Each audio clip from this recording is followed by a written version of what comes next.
It was August. My boyfriend Lucas called one day to announce that his best friend was getting married. And we were number one on the guest of honor list.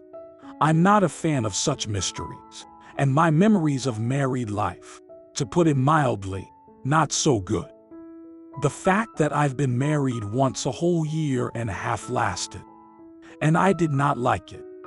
My husband was a nice guy, but it didn't work out. And my beloved mother-in-law played a big role in our separation. It was just some kind of disaster. I still remember with horror my first wedding night, how my mother-in-law came into our bedroom and was looking for something in the closet on the top shelf for half an hour.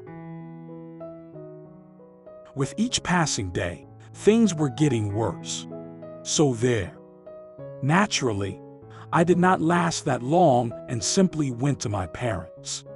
My husband tried to run after me, but they wouldn't let him. My mother-in-law lay on the floor at the threshold, and he did not dare to step over my mother. And that's how it ended. Since then I've been living peacefully. I love my Lucas, and I try not to think about the past, but my story is not about this. The morning of my registration, Lucas called me and said that he had some work stuff to do.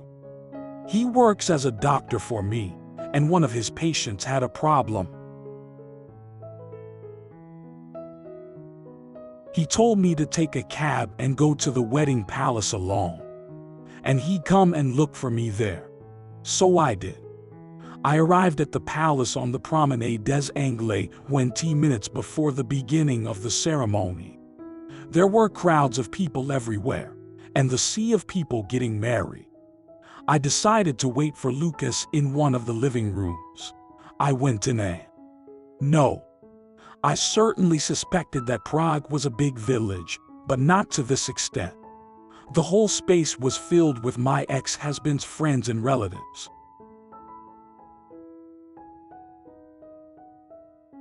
There was silence in the room for about 10 seconds, and then someone began to greet me loudly, someone snickeringly, someone laughing at the top of his voice.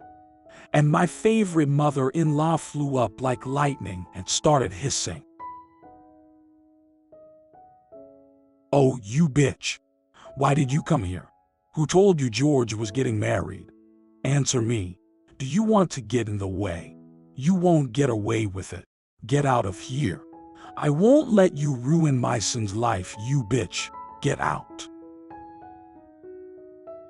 And I'll find out who called you here anyway."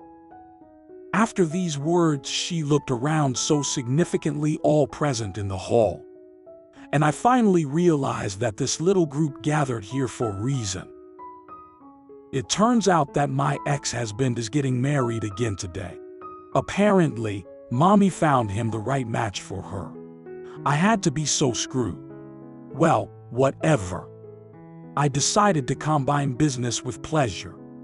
I quietly walked around the room, and then turned to my mother-in-law and quietly told her, "Who called me here?" "No one. I do not need to be called. You're always shouting that I am a witch, and I cast a spell on your son." "Yes, you did. And people like me don't need invitations.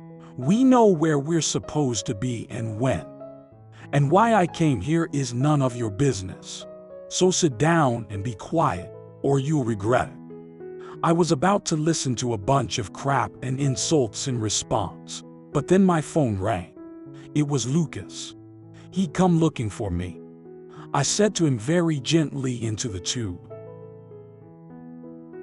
"Yes, honey, of course I'm here. I came. I am waiting for you in the green living room. Come quickly." I was about to turn around and go to my future husband-to-be, but my former mother-in-law did not let me. She probably thought that I was talking to her son and now want to steal him. She couldn't stand it and decided to put on a show. She fell on her knees in front of me and started crying. "Ask whatever you want, just don't ruin her son." All the guests just numbed and stared at her actions. And I felt somehow embarrassed and disgusted. an elderly woman, but crawling on the floor and grabbing my feet. I just unhooked myself from her and said, "I have no time with you. Go away. I run to my happiness." With these words, I left the room. What happened next, I do not know. Lucas flew up and took away upstairs. Our ceremony was about to begin. All went beautifully and solemnly. On the way back, I did not meet any of my friends. And the next day, my ex-husband called me. He was at a loss as to why I had come. My mother had told him a lot of horror stories about me, that I wanted to ruin the wedding, that I had come and threatened and insulted everyone, and only thanks to her intervention his marriage was saved. I explained to George why I was at the palace, told him about his mother and all the ridiculous coincidences. We even laughed at the end. I sincerely wished him happiness with his new wife, but advised him to take his new wife and run away from his parents. He will not be happy in the same apartment with his mother. And what happened in the palace, it's just an accident, and I'm not evil at all. And I'm not a witch. It's just that all these accidents in our lives happen more often than regularities here.